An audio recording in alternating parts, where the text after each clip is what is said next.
What if I told you that one of the most famous celebrity homes in America is quietly changing hands behind the scenes? So is it really a coincidence that as Prince Harry and Meghan Markle are quietly trying to hawk their Montecito home without putting it on the market and going through the embarrassment of having to do that? Prince Harry, now better really get used to this life that he's created for himself. Montecito was supposed to be Meghan Markle and Prince Harry's big victory lap.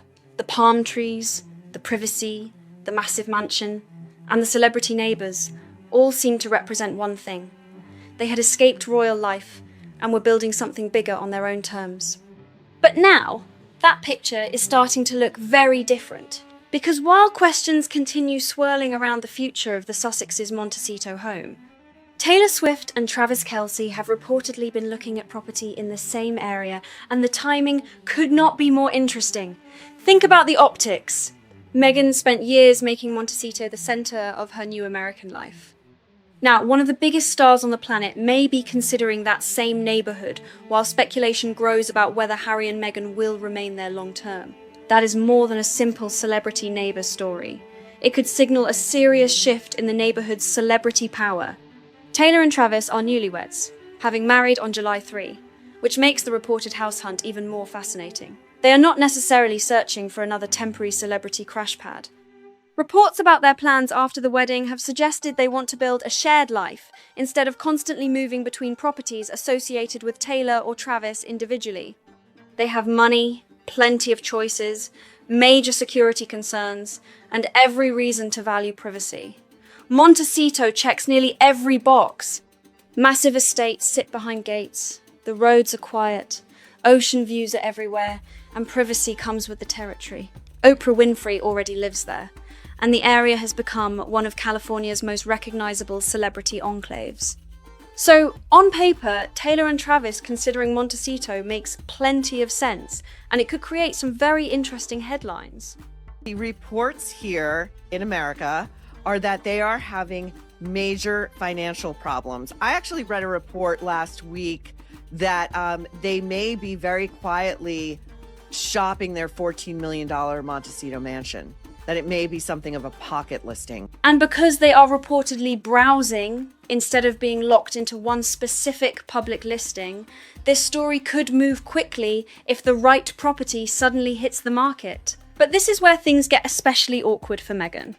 Taylor Swift is not just another celebrity who might end up living a few minutes away. She is someone Meghan reportedly tried to bring into her circle before, but the connection never became the relationship Meghan seemed to be hoping for. And now Taylor may have absolutely no reason to rely on Meghan for anything, not an introduction, not a dinner invitation, not a party, and certainly not a royal connection. We learned Taylor Swift and Travis Kelce, two of their sworn Hollywood enemies, could be looking to buy in the area, with Hello Magazine asking the question, are Taylor Swift and Travis Kelce to follow in Prince Harry and Meghan Markle's footsteps? The interesting part is that Taylor is not exactly a stranger to Montecito either. She has already spent time in the area. When Selena Gomez married Benny Blanco, Taylor reportedly stayed at the Rosewood Miramar in Montecito during the wedding weekend. She arrived for one of the most private celebrity events of the year and got a first-hand look at what wealthy people are paying for in that part of California: privacy, security, and discretion. And then there is the old podcast connection. When Meghan had her Spotify podcast Archetypes, Taylor Swift was reportedly one of the names she wanted as a guest. Meghan did not simply send a routine invitation.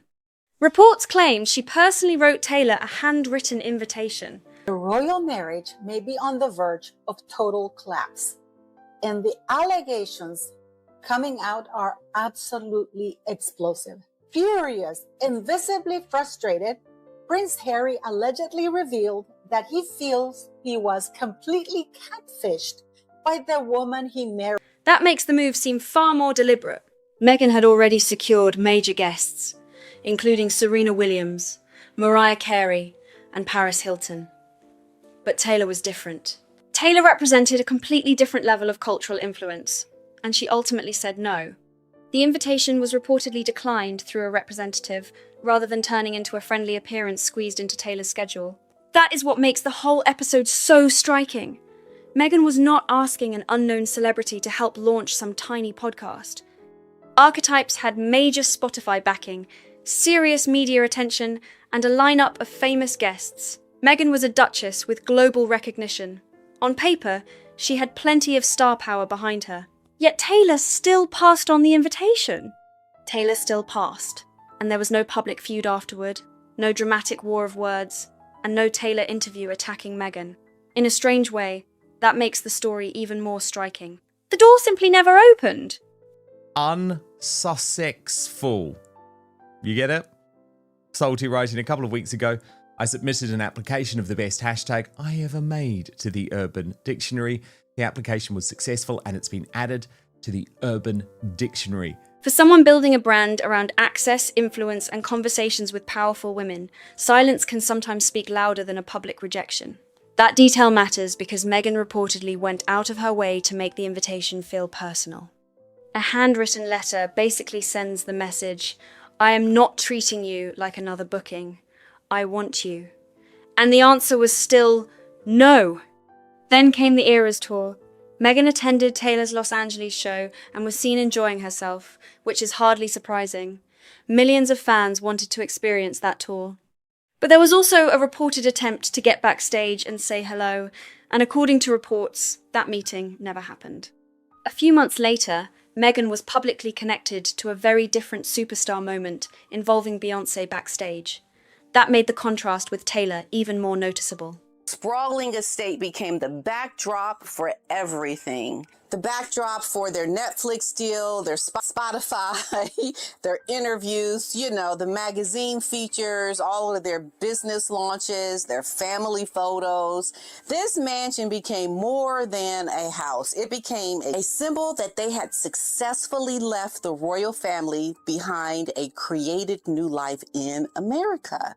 Meghan could clearly appear in major celebrity spaces, but the Taylor connection still never turned into a visible friendship. The explanation that circulated was that Taylor was protecting her voice before performances. Maybe that was exactly what happened. Maybe it was simply a scheduling issue. Either way, the story stuck because Meghan reportedly wanted access to Taylor, yet there was never a major public Taylor-Meghan moment to point to. And this is where the contrast gets especially interesting. When Taylor has had a public royal moment, it has happened with someone else, not Meghan. Taylor's connection with Prince William goes back years. Long before the Sussex drama, William famously joined Taylor Swift and Jon Bon Jovi on stage at a charity event in 2013. Taylor's in her mid-30s. She's always wanted to be a mom. They are looking for a place where they can raise their family, have kids, and good schools all around. And, Montecito does fit that bill.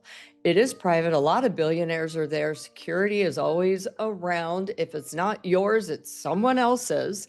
And no high crime rate. The schools are excellent. It was light, funny, and completely natural. Nobody had to force a royal connection into the story afterward. It was already there. Then, in 2024, William took Prince George and Princess Charlotte to Taylor's Eras tour in London. They went backstage, met Taylor, and Travis Kelce was there too. Photos followed, and the scene looked incredibly relaxed. Smiles everywhere. William looked comfortable, George and Charlotte looked thrilled, and Taylor appeared completely at ease with them. And it did not stop there. 6 years later, many of the plans that were supposed to be defined by this home, this new life, everything had changed dramatically. So we know Spotify is gone. Netflix has become increasingly really uncertain. Like, what is this? They're trying not to hurt their feelings, but still be available for big breaking divorce news. Several business ventures have struggled to gain traction for them. Let's just be honest. And Harry himself appears to be spending more and more time away from his home in Montecito, pursuing separate projects. That's the reality. In May this year, Taylor and Travis reportedly met privately with William and Catherine in London ahead of their wedding. That takes the story beyond one cute backstage photograph. William and Catherine were not simply random concert guests waiting for a quick hello. According to reports, there was enough warmth and familiarity for another private meeting. That is the royal connection Taylor actually appears to have built. So imagine the headlines if Taylor and Travis eventually choose Montecito. Living behind the same gates does not mean sharing dinners. It does not mean regular invitations. It does not mean selfies. And it certainly does not mean Taylor Swift suddenly appearing in a Meghan Markle lifestyle post holding a jar of jam. That is why this property rumour feels bigger than a normal celebrity real estate story. Taylor represents exactly the kind of A-list attention Meghan has reportedly wanted to attract since establishing her life in California. In that area, and that house is not up for sale. The kids are enrolled in school for the next couple years, or at least this year. So they're not going anywhere this year. Harry and Meghan will not be moving. So unfortunately for people who think that they are, of course, houses don't last forever. This is not Bagshot Park. Yet the most visible royal connection around Taylor has not been Meghan. It has been the Wales family. And while all of this is happening in California, Harry appears to be moving in a very different direction. This is where the Montecito story gets much more complicated. Harry is reportedly planning to return to Britain every few months over the next year. Not just one emergency visit, one court appearance, or a quick trip in and out. The reports suggest something more regular. More time in the country he spent years describing as difficult to navigate because of his security concerns. That could mean more time with family and more involvement with the British charities and organisations that still give him a public role there. If those plans happen, it would represent a noticeable change in his routine. Reports have also pointed to another UK visit in September lasting roughly a week, while the broader idea appears to be giving Harry a stronger presence in Britain again. He reportedly wants to see family more often and have more face-to-face involvement with organisations he continues to support, including Well Child and other long-standing British causes that existed before Meghan, before Montecito, and before the streaming documentary era. And after his recent meeting with King Charles, Harry was reportedly described as energized by the reunion. She is such a wonderful ambassador to the royal family, and it is incredibly touching to see her be so empathetic and compassionate towards people that have suffered or are suffering from something that unfortunately she's had to experience herself. You're talking about sitting at her wedding. Did you ever think she'd be such an exquisite princess? That word stands out. Energized. Not simply tolerated, not dragged back, but apparently encouraged by reconnecting with his father. Energized. That word suggests something important. Whatever Harry may think about the institution, Britain can still give him something California cannot simply manufacture. A sense of history, identity, and relevance that does not need to be created by a branding strategy. Read that again. Energized after spending time with his family. That is a very different image from a man who supposedly wanted to leave Britain behind for good. For years, California was presented as freedom, while Britain was described as a place filled with pressure, intrusion, resentment, and security concerns. Montecito was supposed to be the answer. Yet now, the man who made such a dramatic exit appears to be creating a schedule that repeatedly brings him back across the Atlantic. The question then becomes, why now? So what could actually be causing this move? What is actually leading this theory of a move? Well, let's assume for a moment that the rumors are true. What would motivate a move? Well, we know that there are several possibilities. First, privacy. Ironically, the couple who moved to Montecito for privacy have spent years battling media attention in California. That shift is hard to ignore. No, Buckingham Palace has not announced that Harry is returning as a working royal. There is no confirmed half-in, half-out agreement waiting for a signature. But that is exactly what makes the reported strategy so interesting. A formal royal comeback would create headlines around the world overnight. Regular visits are something completely different. One trip, one charity appearance, one private family meeting, one photograph, then another visit a few months later. You do not necessarily need to announce a comeback if you slowly make someone's presence feel normal again. That is the idea behind the slow-motion restoration theory. Harry does not need to appear on a palace balcony tomorrow. He does not need a new title. He does not need a press release declaring, "I am back." He would simply need to be seen in Britain more often, around respected causes, and with his father when possible. Over time, the public image could shift from an exiled prince occasionally visiting home to a prince who is regularly present. That would be a remarkable reversal from 2020.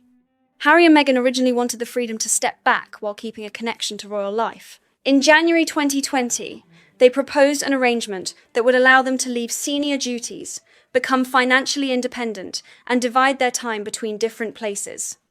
But the final agreement did not give them the hybrid royal role they had imagined. Queen Elizabeth rejected the proposed half-in, half-out model. You could not simply use royal status for commercial opportunities while stepping back into official duties whenever it was convenient. The decision was meant to create a clear dividing line, working royals on one side, Harry and Meghan building an independent life on the other. But 6 years later, that line could look much less defined. If Harry is regularly flying back to Britain, reconnecting with his family, and rebuilding a visible British schedule while still technically living in California. Are not going to allow themselves to be anywhere near. I mean, remember, Meghan, and this is when she was still big enough to attract some stars, was so desperate to get Taylor Swift on the Archetypes podcast. She wrote her that handwritten missive, and Taylor, when she makes a decision and she is loyal to someone, she sticks by it. But I think more than that, she was just so disgusted about why you would turn on your own blood relatives in the way. And what if he creates a softer version of royal involvement without ever officially calling it that? He lives in California, but returns to Britain every few months. He is not a working royal, but maintains a public role through long-standing British causes. He is not formally back inside the institution, but continues rebuilding contact with the king. He is not announcing a royal restoration, but slowly reconnecting with the royal part of his identity. That seems far more realistic than some dramatic palace comeback, and it raises an obvious question about Meghan. How much of this potential British chapter actually includes her?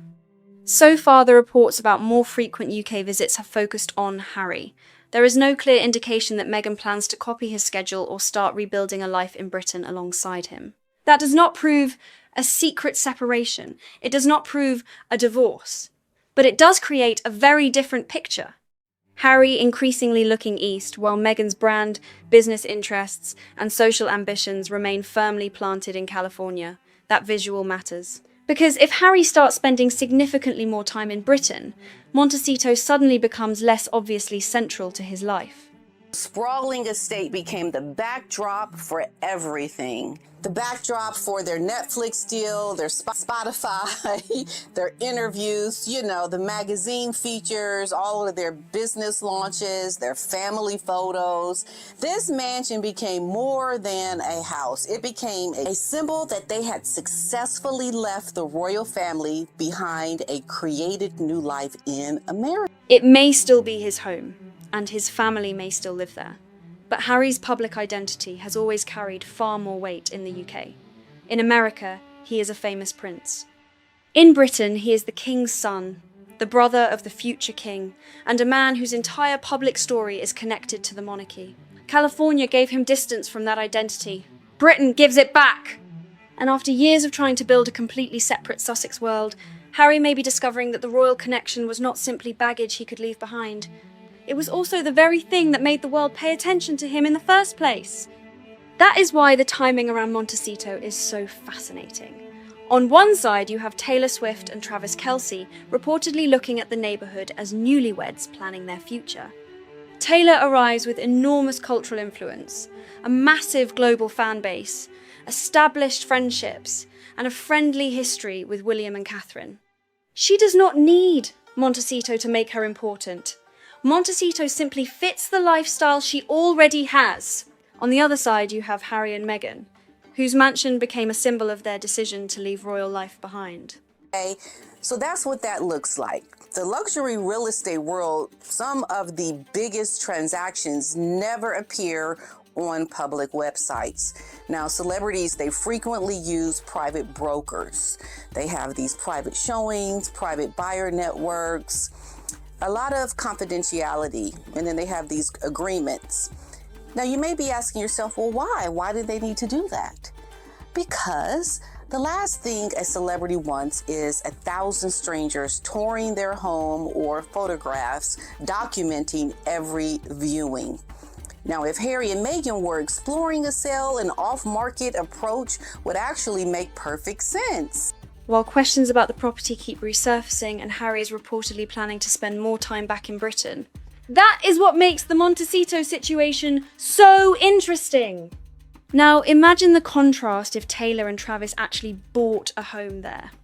The Sussexes arrived in California presenting the idea that they were stepping into the highest levels of American celebrity. Taylor would be arriving already established at that level. No reinvention required. No royal title required. No carefully planned lifestyle rollout required. She would simply show up as Taylor Swift, and meanwhile, questions surrounding the Sussex mansion continue to linger. There has been repeated speculation that the Montecito property could eventually be sold, or that Harry and Meghan may be quietly exploring what kind of interest exists around it. Nothing has to be officially announced for that speculation to become a major story.